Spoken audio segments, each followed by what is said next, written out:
Kachinjang sumabat.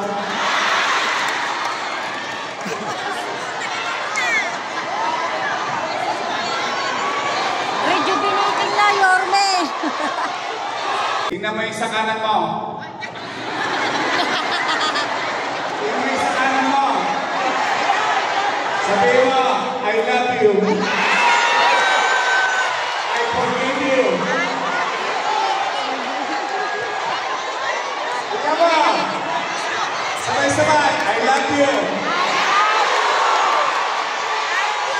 Isa pa. I forgive you. Tingnan mo yung sa kaliwa mo. I love you. I forgive you. Sabay-sabay rin lang tayo. Let's work together.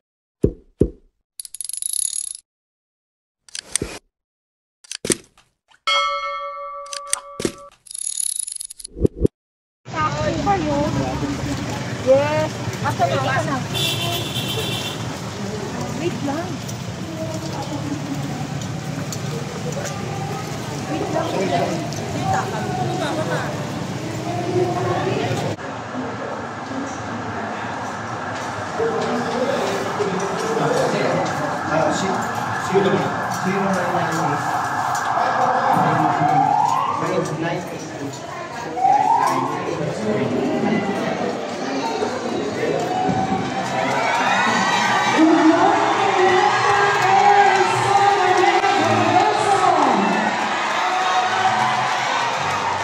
Iwagayway ang cherry tablet na binigay sa atin ni Mayor.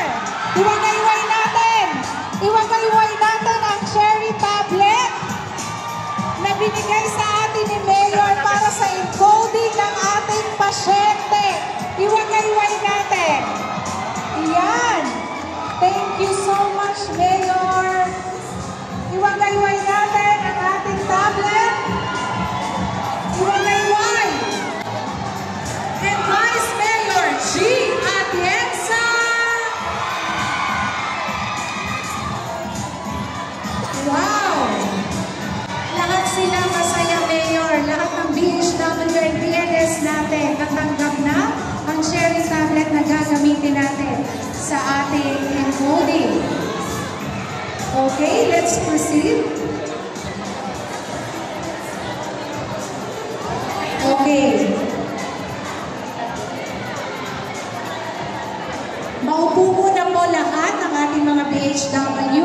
Nire-request ko lang po for a good photo op. Itaas natin lahat ng cherry tablet natin. Iwagayway natin ang ating tablet.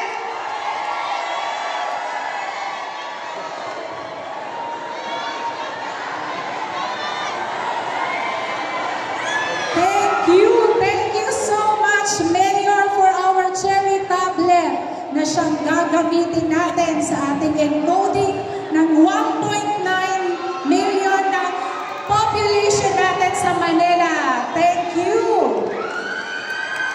Okay, let's proceed. At ngayon naman, syempre hindi ko na pahahabain pa. Nais ko pong tawagin ang ating masipag at napakagandang Vice Mayor, Honorable Vice Mayor Angela Lei G. Atienza.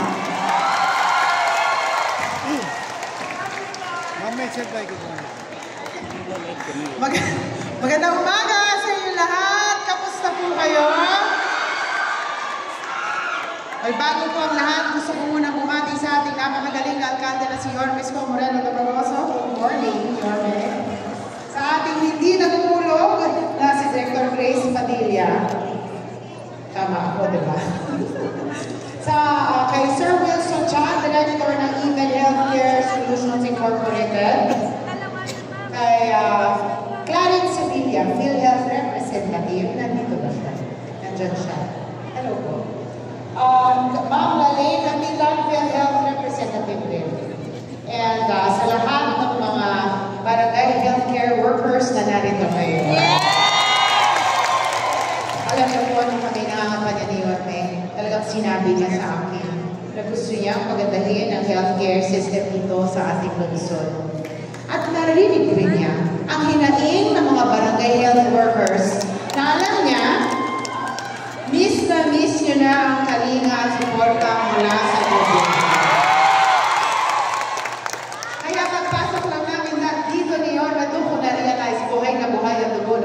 DHW dito sa mga. Nakahanalo, ininta namin ni Norme.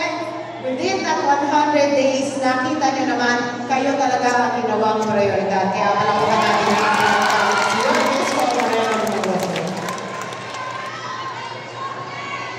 ang taray niyo, social! Mga tablet ka.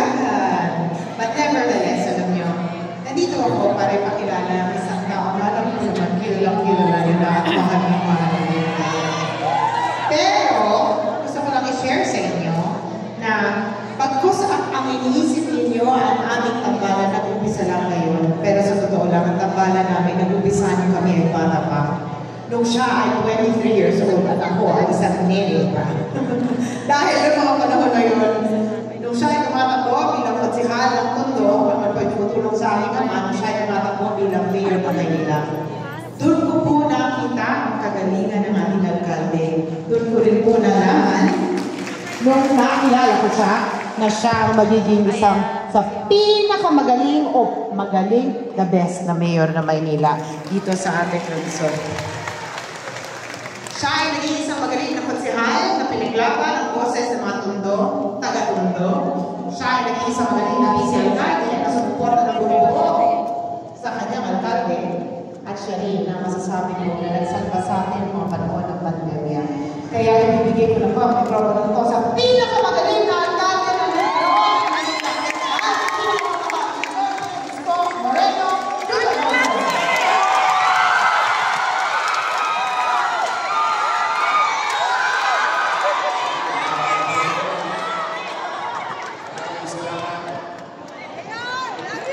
Maraming salamat sa ating magandang masipag na Vice Mayor si Atienza. Sa ating pong mga bisita, lalong-lalo na sa PhilHealth, ang ating partner sa pag-deliver ng kalusugan sa ating maayos na programang pagkalusugan para sa ating mga kababayan sa Luzon. Palakpakan natin ang PhilHealth.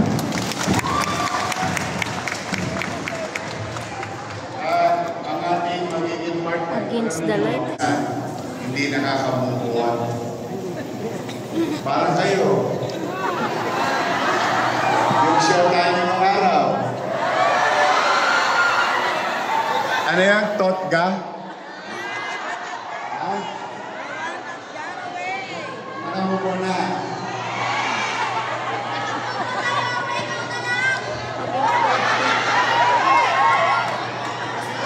Kaya, ang buhay hindi magiging masayahin kapag lagi ka nakalingon sa likod. Kasi habang naglalakad ka, pag lagi ka nakatingin sa likod, padadapa ka lalo. Kaya kailangan, pag nagdaan ang panahon at nagpasya na ang panahon, dapat move on na. But recently, with Manila Health Department, may ilan na yata ng individual na hindi na mag-move on. So, pinahirapan tayo. We were put in the dark. We were shut down immediately by our partners because they are friends with others of the past. That's sad. Pero sabi ko nga, ano pa bang pagsubok ang pwede ko makaharap na hindi natin maalpasan? Lahat yata na suliranin para na tayo nag-share ng kuneta. Hindi binalot. Pasad ko ang daigdig. Napanood niyo ba yan? But then again, kapag may isang pinto ang nagsarado, maraming pwedeng bintanang magbukas. At sa bintana, medyo mataas. Pag lumabas ka sa bintana. Kaya tayo iahanap ang mga tulay para tayo makadaos-dos at makamove on ng maayos. Today, we are going to a journey journey with our partners and new partners with enough tools and knowledge.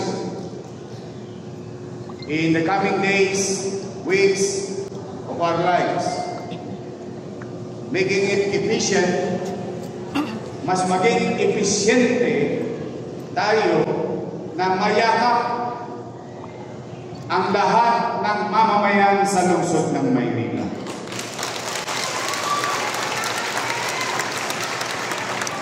Pero yung pangarap ko niya, mananatili ang pangarap kapag wala kayo.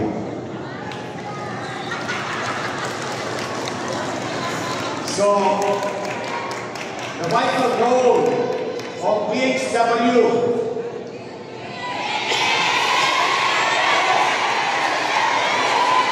nutritionists and all other employees of non-medical portion of the Manila Health Department. You have the greatest role in this journey. Without you, we are going to fail. So nakasalalay sa pagiging episyente ng bawat isa sa inyo. Let's do this. Let's do this together for our people of Manila.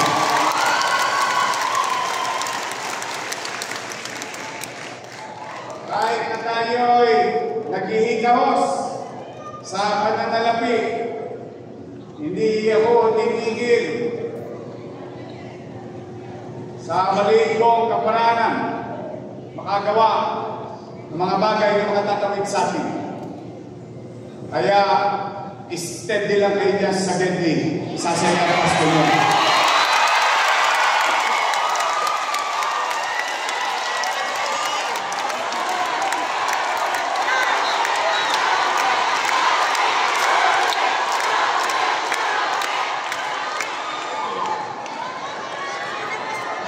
Sasaya ang Pasko nyo kasi buhay pa kayo sa Pasko.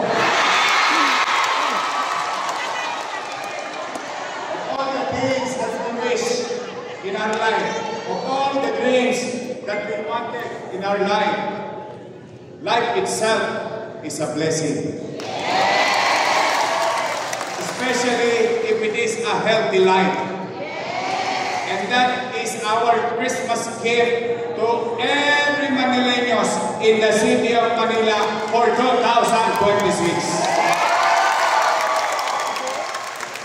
We can do it. Maaari ang ilan sa inyo nanamlay na. Maaari. Dala ng pag-inis sa kapwa. Pagka minsan malayo ka sa kusina. Minsan si Ma'am, si Sir may favorite pero ikaw hindi ka favorite. Mas maganda ka naman doon sa favorite ni Ma'am. Nakachange ang sunog na.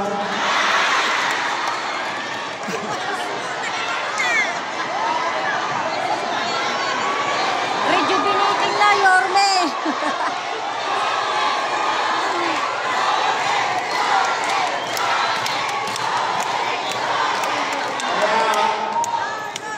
Let's start right. So that we end right. Pag tama ang simula, tama ang katapusan. Okay, let's start with our emotion towards our fellow workers. Tingnan mo yung sa kanan mo. Tingnan mo yung sa kanan mo. Sabihin mo, I love you. I forgive you.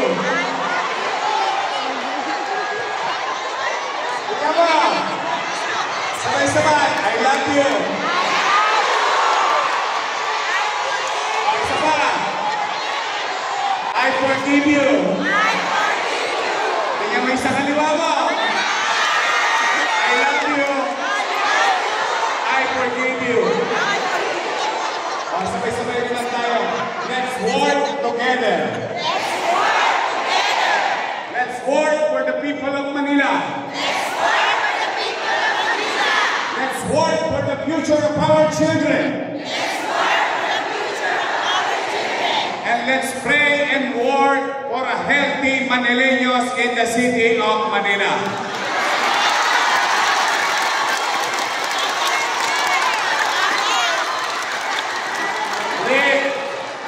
I hope the message is clear. You are very important in this task. Excel from it. Do your best. You were chosen, you are part of the organization because you are the best. Tama ba? Are you the best? Show that voice. Pahingayin natin, are you the best? Say, I am the best. I am the best. Maraming salamat. Pagpalay nawa kayo ng pamamagitan. Manila! At first, thank you.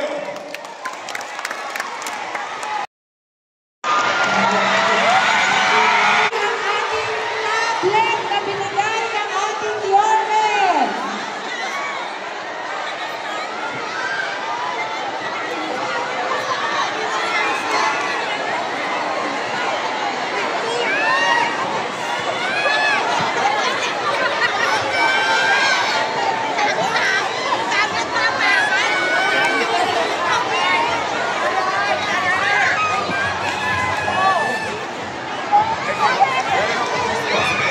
Ma'am, ano po yung masasabi nyo sa ating Yorme at pinamahagi na po ang tablet para sa inyo? Ano po yung masasabi nyo sa ating Yorme?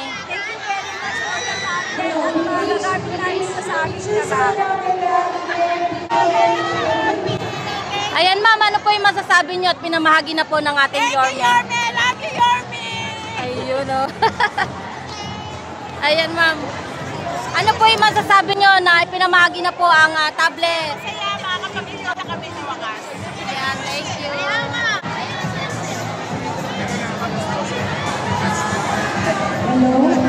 Hello? Maaari po ba mag-request ako sa... Ay ma'am, ano po yung masasabi nyo pinamahagi na po ang tablet ninyo para gamitin? Ano po yung masasabi nyo sa ating Yorme? Salamat, Yorme! Makisuyo lang po, PH, please.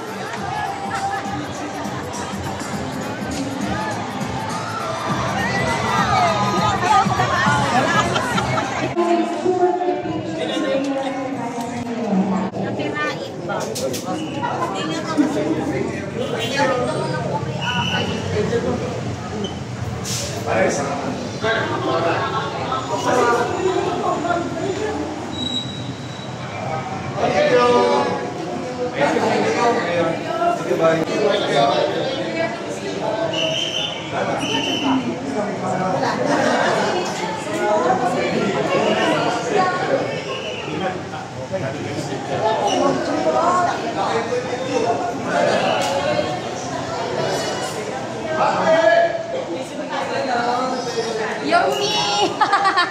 Yorme! Ayun, may bata. Bata. Yorme daw, Yorme. Bye-bye. Alin? Ang kakilala niyo.